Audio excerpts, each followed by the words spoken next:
All right, everybody, welcome back to this Alice in Chains album review series. Last time we covered the last EP we'd be talking about, of course, Jar of Flies, with the whole acoustic direction that they kind of went and took on that one, just like they did with Sap. But we're right back to the heaviness here in 1995, just 1 year after Jar of Flies, and man, I tell you, this one is probably the heaviest in their whole discography. We're talking about the self-titled album here. People sometimes call it Tripod, Three-Legged Dog. That I was on the page I co-run with my uncle, which I always link down there in my description of the videos. We actually had one of our special theme Sunday things was self-titled albums this past week, and I talked about how, a lot of times with self-titled albums, fans will kind of dub them something else. So, like the Black Album, the White Album, Three-Legged Dog, there's just different stuff like that. So I think that's kind of always kind of interesting, kind of funny to do. But yeah, really, really dark and eerie looking drawing here with yellow eyes. I know and this is actually their dog, apparently, named Sunshine. So kind of like the song that was off Facelift. But yeah, that's apparently Alice in Chains' dog. I don't know who in particular of the band, maybe just collectively, but and it was actually the drummer Sean Kinney who drew this really, really cool picture. And it also, I know there was a release of, they would put it in different jewel cases. So there's like a purple one, a yellow one, I think a red one maybe, I don't know. But there was I think there was a green one. So there was, but I just got the standard edition, I guess. I don't know how hard it is to find some of those other editions of it now when they were selling them in the different kind of colors and stuff. But I kind of just I think this gives off the creepiest vibe, either this one or the yellow one. But yeah, another weird tripod situation here in the back. But anyways, yeah, this is easily their heaviest in their discography. I mean, we're talking the darkness is just kicked up in this thing. I mean, unfortunately, Layne is delving even further into heroin. Especially I think around this time I think maybe around this time he lost his girlfriend or something to heroin. Maybe that was a little bit later, or maybe even earlier. But I'm pretty sure because I think that's kind of some of what he talks about on here. Just really, really dark lyrical themes. Layne does a lot of the lyrics on this one. On like several songs here, which was mainly Jerry, and it still kind of is mainly Jerry for the most part. But here Layne really dabbled in some of the lyrical themes and everything, and Jerry actually comes to the forefront and sings like lead vocals on some of these tracks that we'll see. But with that being said, yeah, we kick it off with Grind, and what a way to just showcase the the raw brutality and the edge of this album. I mean, Grind just with that monster riff, and Jerry's doing the lead vocals on this one. This was a decent hit off here. It had a music video and everything, but I like the soft, kind of the soft kind of almost talking tone of Jerry in this particular track. I mean, it contrasts so well with the heaviness of the riff that he's laying down here, and just the kind of I mean, no pun intended, but the grinding of the way this riff is going, and then you get Layne, I think, used some kind of old microphone that makes his voice kind of distorted on this one, and then you get the layering of the vocals that Layne did on this album. Like he would layer over and over the vocals that he would put on this album, which gives it a really cool feel and really just kind of creepy, eerie feel at times. But this song is just super fun. I love the chorus with all the layerings of Layne's voice, and then harmonizing with Jerry. That just makes a really cool and filling sound. But Grind it's always been one of my favorites off here for sure. Just a freaking classic. Then we get Brush Away, which kind of has this even the guitar tone's different on here from Jerry. This is a really experimental album. It's got kind of like a little bit of like a ringy kind of tone to a little bit of an echoey kind of thing, but like and it's real like thin in a way on this particular part during the clean part. Of course, when we're talking about the heavy like riffs that come in the mix, like even on the chorus here, Brush Away, I mean, it's a thick, just, I mean, gravelly kind of tone that it fits the album so well and helps really give off the atmosphere of this album. I mean, man, I can't tell you enough how much I love the production on this, because it really conveys the feeling that of doom and sludge. I mean, this right here is borderline sludge and doom metal. But Brush Away is another really really cool song. I do really like that kind of intro thing, that intro lick that Jerry's doing on here, that kind of makes its way, it appears throughout the track. Then we go to probably my favorite off here, one of my favorite Alice in Chains songs of all time, Sludge Factory. Just immediately with that, that's so freaking heavy, man. And then, with like the Lane kind of doing that like really high falsetto kind of, vocal line that he's doing there at the beginning, just like the ooh, just incredible stuff. And then with even just like in the verses where it's kind of slower pace, everything, you hear Sean Kinney tapping them drums, and then you'll hear just like a palm muted like dun dun dun, just incredible stuff. Love Sludge Factory, and this is where you really get to see the layering of these vocals go on during this chorus. I mean, man, you can like hear all these different parts going on, and I've heard some people don't really like the ending of this song where it gets almost robotic in a way, with Lane's voice kind of, all these mumblings and stuff and just like layering over each other. It's supposed to kind of sound like, all discombobulated and everything. And then, I mean, man, I dig that part. And then, it ends like, your weapon is guilt. And I think that's a really cool ending for this pretty big and lengthy track for these guys. They started having lengthier tracks on this album, with Sludge Factory being one of them, and one of the best damn songs I've ever put out, and the heaviest songs they put out. Then we go with an acoustic one here, for the most part. Heaven Beside You, which Jerry kind of takes lead vocals on here. And this is a really cool one. It's got a nice little groove to it. I like the bend on the guitar, on that acoustic guitar that kind of is like the driving riff of this thing. Really, really hooky and melodic chorus. And then, you get kind of the breakdown too, that's kind of gets a little bit heavier, and then you go back into it. Really, really cool song. And I'll note this on this track, even though this kind of theme kind of appears a lot in here, where some people might be a little put off that, the choruses that happen maybe too many times for some people, and I get that, but for me, it kind of helps, whenever these, the repetition of some of these things that happens here, it kind of helps it just sink into you a little more. And you will really see that in some of these, really, in fact, on the next track here, Head Creeps, man, that's one of my favorites off here. Never thought it would be whenever I first ever heard this album, because I've always dug this album, but just over the years, it's grown and grown more and more on me. This is one of them that you let it, over time, you come to appreciate it more and more.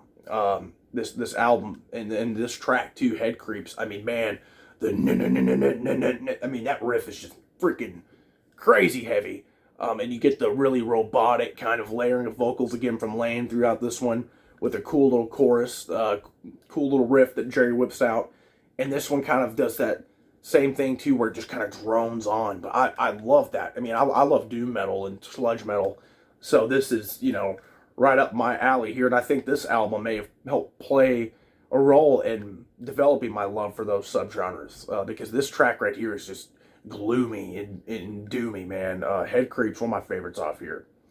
Then we go to another hit off here that was, again, awesome song. This one, it leans more towards what you would maybe hear off something like Dirt or something, even though, I mean, it fits perfectly on here, but I would say out of all these, this one sounds more of like, that leans the closest to kind of their previous style. But again, is just a great song. I love the riff in this one. I love the chorus, where there's like that, Lane and Jerry kind of doing this wavy thing with their vocals, and then Lane in the background, kind of, you know, singing the words of the chorus, and it just makes a really cool, really cool track. Then we go with one that's just really like more, you know, sorrowful and everything, Shaming You. Another one of my favorites off here, man. This one, I'm telling you, the way the emotion packed into this track here, such a deep cut, such a gem.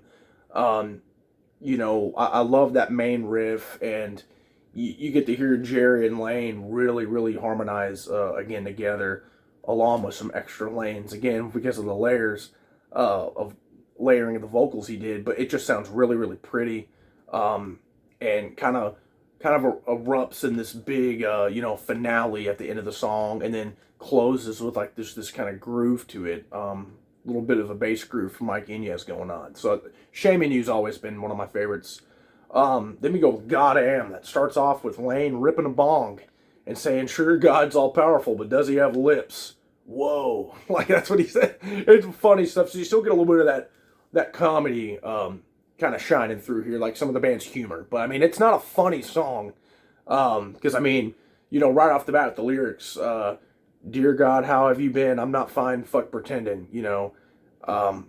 Just dark stuff, man. And I love the chorus of this one, where you kind of have the deeper, you know, a couple of the layers kind of do the mids and the lows, and then the high range layer that Lane tacks onto this chorus here is just fantastic. Oh, man. And that's the one that he would actually, because, you know, he can't sing all his parts live, right? So if you ever see like concert footage, or which is kind of rare for this time, and like around '96 or whatever as well, but that would be the, you know, the layer he sings is in that high range layer, and you can hear it really prevalent on here, you know, and it's awesome. I love it, and the riff on this one too, and the drums. Sean Kinney does some offbeat kind of time signature stuff on this track. So God Am is one of my favorites. Here's one that's probably like the, you know, maybe kind of, I don't want to use the term grunge, because, I mean, I would consider them, again, just more of a heavy metal band. But this one, I'd say maybe this one is the closest to, you know, the closest thing to a grunge track. I'll use that term, So Close, because it's just kind of like, you know, nuts kind of all over the place, you know, at some parts. But I love it. And, but when you get in that chorus, dude, that riff where the no, I mean, dark stuff yet again off this record. And So Close is one of my favorites off here. That one was one of those ones that just grew on me over the years. And then we get kind of a more kind of another one of the tracks that shows the band's humor going on with Nothing Song. You know, the lyrics are hilarious, you know. Nothing Song sticks to your mouth like peanut butter on the grain. I mean, there's some kind of funny ones on your lyrics within that within this track, but I mean, it's a great song, and it's heavy. It's not like Love Song where they, you know, off Sap, that was just an entire joke and not something you really want to listen to, but it was just funny to be there. This has actually got some funny lyrics and stuff to it, but it's also just a great heavy track. Then we go with, man, this one's top tier stuff off here too, Frogs.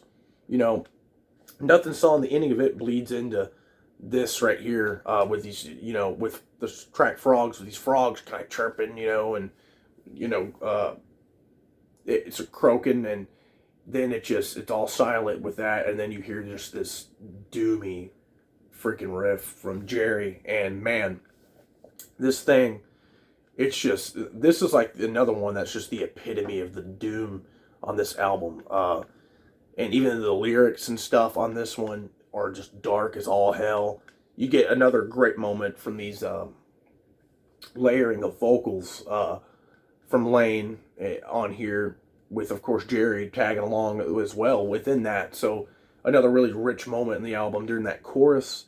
And it's another one of those that if you ever saw him sing live, like on the MTV Unplugged, that Lane sings in that higher, you know, higher pitched layer of this track. And it's just, I love the development of this track, you know, and it just kind of gets, as you go along in there, it gets more bendy and a little, I mean, it's a creepy sounding track, man, and I love it, love it. Frogs is one of my favorites off here, one of my favorite Alice in Chains songs, period.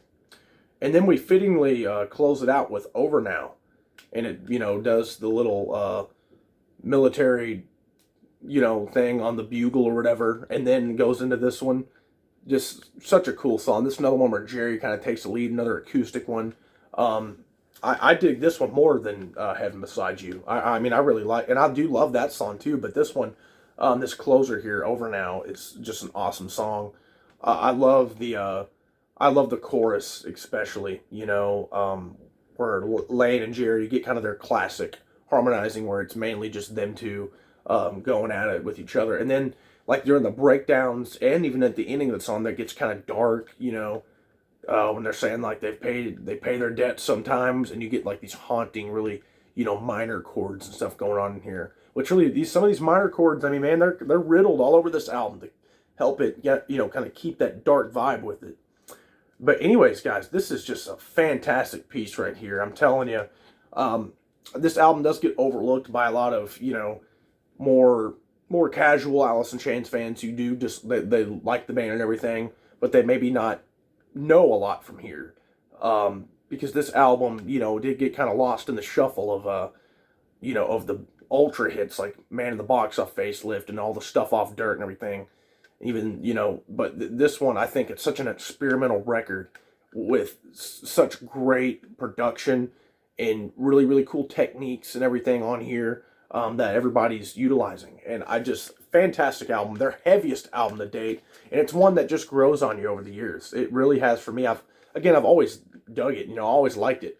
But just as time's gone on, I've just grown to love it more and more. And some of these like hidden gems in here, like, Head Creeps and So Close and, God Am, stuff, and Brush Away, those just continue to grow on you even more, while, Sludge Factory, Frogs, and Grind, and, some of that Shame in You, that stuff remains just being some of the top-notch stuff on the album.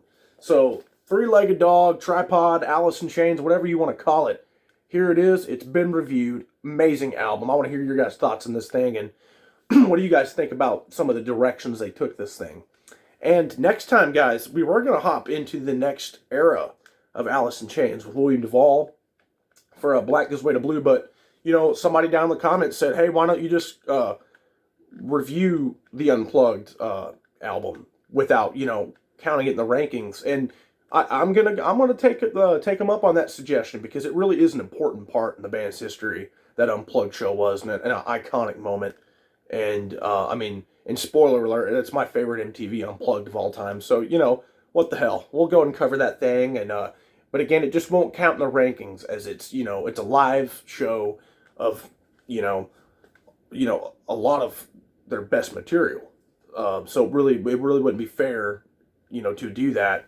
And it's not a studio album. But, I'll be glad to cover it. It'll be really fun digging back into that thing. And watch it. Hell, I'm gonna watch it too. Whenever I go back to listen to this thing, because I have the CD coming in the mail, and I've got the DVD. So I've had the DVD for a long time, but I've never actually had a CD of it. So I'm waiting on that thing to come in, because if I'm ever not wanting to watch it and just put it in the CD player, then hey, I got that option too. But yeah, we'll be covering Alice in Chains MTV Unplugged next time. Let's talk about this thing down there in them comments, and let me know what you guys think about, again, just the heaviness, the tone, the choices made on this album and everything, and what your guys' overall thoughts are. Anyways, guys, stay tuned next time. Alice in Chains Unplugged is what's up next. Like, subscribe, and comment. Thanks.